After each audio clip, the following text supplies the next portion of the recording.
پاک باز کا ایک طرح کا امتحان تھا جو اللہ کے خاص بندوں پر اثر ہوتا ہے۔ آپ نے اس شخص سے کہا کہ وہ وہاں سے چلا جائے۔ ان کی پریشان دیکھ کر نوجوان نے کہا کہ اس پاک خاتون کے پاس اللہ کا فرشتہ آیا اور کہا، اے کنواری مریم، اللہ نے تجھے ایک نیک اولاد عطا کرنا چاہتا ہے۔ خاتون نے کہا، یہ کیسے ممکن ہے جبکہ مجھے کسی مرد نے چھوا تک نہیں۔ فرشتے نے کہا، ایسا کرنا تیرے رب کے لیے بہت آسان ہے۔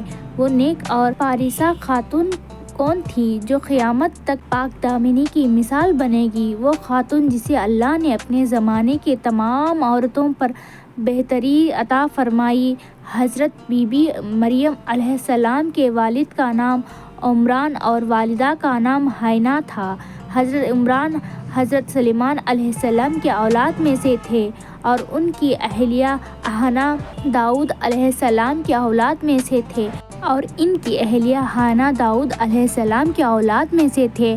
حضرت عمران بن اسرائیل میں بڑے عابد، زاہد اور عالم تھے۔ اس کے لیے مسجد اقصیٰ کی امامت لوگوں نے آپ کے سپرد کی ہوئی تھی۔ حضرت حنا کے یہاں اولاد نہ تھی۔ ایک روز آپ نے ایک درخت کے سائے میں ایک چڑیا دیکھ رہی تھی جو اپنے بچوں سے پیار کر رہی تھی اور اسے دانا کھلا رہی تھی۔ یہ منظر دیکھ کر آپ کا دل بھر آیا اور آپ نے بارگاہ الہی میں اولاد کے لیے دعا کی، لہٰذا اللہ نے آپ کی دعا قبول فرمائی۔ حضرت مریم علیہ السلام کی پیدائش سے قبل آپ کی والدہ نے منت مانگی کہ اپنے اولاد کو بیت المقدس کی خدمت کے لیے نذر کر دی گئی اور منت مانگی کہ اپنے اولاد کو بیت المقدس کی خدمت کے لیے نذر کر دیں گے۔ بنی اسرائیل کے یہاں یہ روایت تھا کہ جو لڑکا اللہ کی نذر کر دیا جاتا تھا وہ نہ شادی کرتا تھا، نہ دنیاوی مشغول میں دلچسپی لیتا تھا، صرف عبادت گاہ میں خدمت کرتا اور خود عبادت میں مشغول رہتا تھا۔ لہٰذا حنا نے اللہ سے بیٹے کے لیے دعا کی تھی، لیکن ان کے بیٹے کے بجائے بیٹی کی پیدائش ہوئی۔ حضرت حنا نے لڑکی کا نام مریم رکھا۔ سریانی زبان میں مریم کے معنی خدمت کے ہیں، چنانچہ آپ مسجد الاقصیٰ کی خدمت کے لیے وقف کر دی گئی تھی، اس لیے یہ نام معزز سمجھا گیا۔ حضرت مریم کی ولادت سے قبل ہی آپ کی والدہ وفات پا گئی، اس لیے حنا نے ولادت کے بعد آپ کو ایک کپڑے میں لپیٹ کر بیت المقدس کے عالموں کے سامنے پیش کر دیا تاکہ وہ انہیں اپنی کفالت میں لے لیں۔ جب حضرت مریم بیت المقدس میں لائی گئی تو مزوروں کے درمیان اختلاف پیدا ہو گئے۔ ہر کوئی خود کو آپ کا زیادہ حقدار سمجھتا تھا۔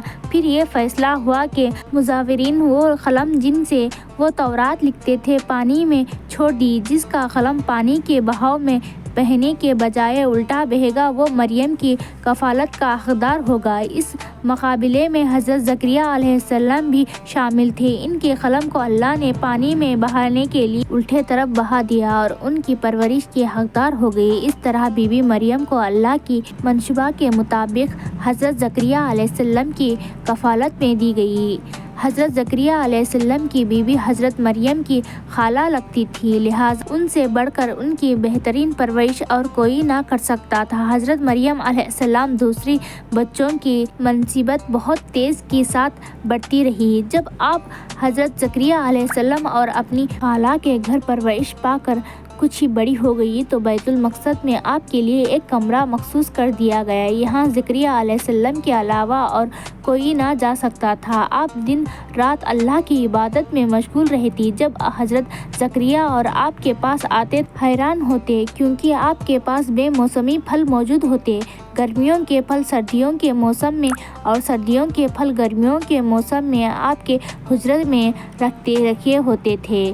جب حضرت زکریا علیہ السلام حضرت مریم سے پوچھتے کہ یہ پھل کہاں سے آتے ہیں، انہیں کون لے جاتا ہے، تو حضرت مریم فرماتی ہیں، اللہ کے پاس سے اللہ نے بی بی مریم کو پسندیدہ اور مومنہ بندی میں شمار کیا تھا، جس کی وجہ سے رسول اللہ عمران میں ارشاد ہوا۔ اور جب فرشتوں نے کہا، اے مریم، بے شک اللہ نے چن لیا ہے اور تمہیں خوب پاک کر دیا ہے اور پسند کیا ہے۔ تمہیں سارے جہاں کی عورتوں سے اے مریم خلوص سے عبادت کرتی رہو اپنے رب کی، اور سجدہ اور رکوع کرنے والوں کے ساتھ۔ بی بی مریم جس مقصد کے لیے چنی گئی تھی اور ابھی باقی تھا۔ آپ دن رات اللہ رب العزت کی عبادت و ریاضت میں مشغول رہتی تھی، یہاں تک کہ بنی اسرائیل میں یہ مشہور ہو گیا کہ بی بی مریم نہایت ہی عبادت گزار، پاکیزہ اور متقی خاتون ہیں، اور لوگ آپ کو بہت بہت عزت و احترام کرنے لگے۔ پھر وہ وقت آیا جب جبرائیل علیہ السلام حضرت مریم کے پاس تشریف لائے۔ بی بی مریم ایک غیر مرد کو اپنے حجرے میں دیکھ کر پریشان ہو گئی۔ حضرت جبرائیل علیہ السلام آپ کے پاس انسانی شکل میں تشریف لائے تھے۔ حضرت مریم آپ کو دیکھ بولی، اگر تو کوئی خدا تراشی انسان ہے تو تجھے خدا رحم کی پناہ مانگتی ہوں۔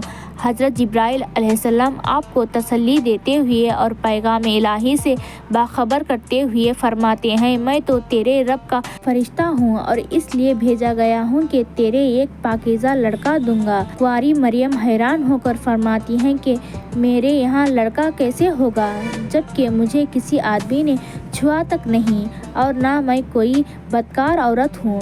حضرت جبرائیل علیہ السلام نے کہا، ایسا ہی ہوگا، تیرا رب فرماتا ہے کہ ایسا کرنا میرے لیے بہت آسان ہے، اور ہم ایسا ہی اس لیے کریں گے کہ اس لڑکے کو لوگوں کے لیے ایک نشانی بنائیں اور اپنی طرف سے ایک رحمت اور یہ کام ہو کر رہنا ہے۔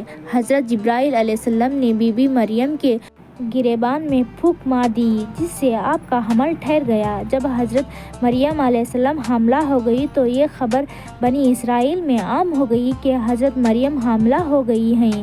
اس پر بہت سے لوگوں نے زکریا علیہ السلام کے گھر آنا جانا بند کر دیا اور آپ پر الزام بہتان لگانے لگے۔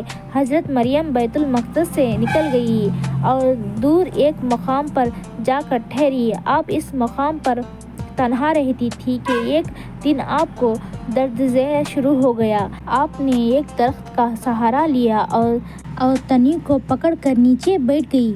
آپ جس درخت کے پاس بیٹھی تھی وہ ایک خشک درخت تھا۔ جب آپ اس درخت کو ہلاتی تو معجزے سے وہ درخت سرسبز ہو کر پھل دیتا تھا۔ حضرت مریم درد سے بے چین ہوتی تو بدنامی کا خیال تھا۔ آخر گھبرا کر کہنے لگی کہ کاش میں پہلے مر گئی ہوتی اور بھول بس ہو گئی ہوتی۔ اس مشکل وقت میں اللہ نے حضرت مریم کے قدموں کے قریب ایک نہر جاری کر دیا اور باقی جسم کو تقویت پہنچی۔ پھر اپنے اولاد کو دیکھ کر آنکھوں کو ٹھنڈک پہنچی۔ کسی عالموں میں حضرت عیسیٰ علیہ السلام کی پیدائش ہوئی۔ اب اپنے بیٹے کو لے کر قوم کے پاس آئی۔ قوم کے لوگ آپ کو گویا بابرکت بنایا ہے، جہاں کہیں اور مجھے نماز اور زکوٰۃ کی وصیت دی گئی ہے جب تک میں زندہ ہوں، اور اپنی ماں کے ساتھ نیکی کرنے والا، اور مجھے سرکش بدبخت نہیں بنایا، اور مجھ پر سلام ہے جس دن پیدا ہوا اور جس دن مروں گا اور جس دن زندہ کر کے دکھایا جاؤں گا۔ اس کے بعد حضرت مریم حضرت عیسیٰ علیہ السلام کو لے کر مصر چلی گئی۔ جب حضرت عیسیٰ علیہ السلام کی عمر مبارک 13 سال ہو گئی تو بیت المقدس واپس آ گئے۔ روایتوں میں حضرت مریم علیہ السلام کی تاریخ وفات 35 عیسوی اور آپ کی عمر 51 سال لکھایا گیا۔ اسلام کے علاوہ کیتھولک اور اٹلانٹک عیسائی بھی حضرت مریم علیہ السلام کو نہایت ہی عقیدت و احترام کی نگاہ سے دیکھتے ہیں، اور اب وہ واحد خاتون ہیں جن کا نام قرآن مجید میں درج ہے اور بائبل کے پرانے عہد نامے میں بھی موجود ہے۔ حضرت عائشہ سے روایت ہے کہ نبی کریم صلی اللہ علیہ وسلم نے فرمایا، اللہ نے مجھے خبر دی ہے کہ جنت میں میرا نکاح مریم بیت العمر موسیٰ کی بہن کلثوم اور فرعون کی عورت آسیہ سے ہوگا۔ یہ ویڈیو دیکھنے کے لیے شکریہ، جزاک اللہ، تھینک یو فار واچنگ۔ آپ کو یہ ویڈیو پسند آئی ہے تو لائک، شیئر، کامنٹ ضرور کیجیے گا اور لازمی سبسکرائب کر لیجیے گا۔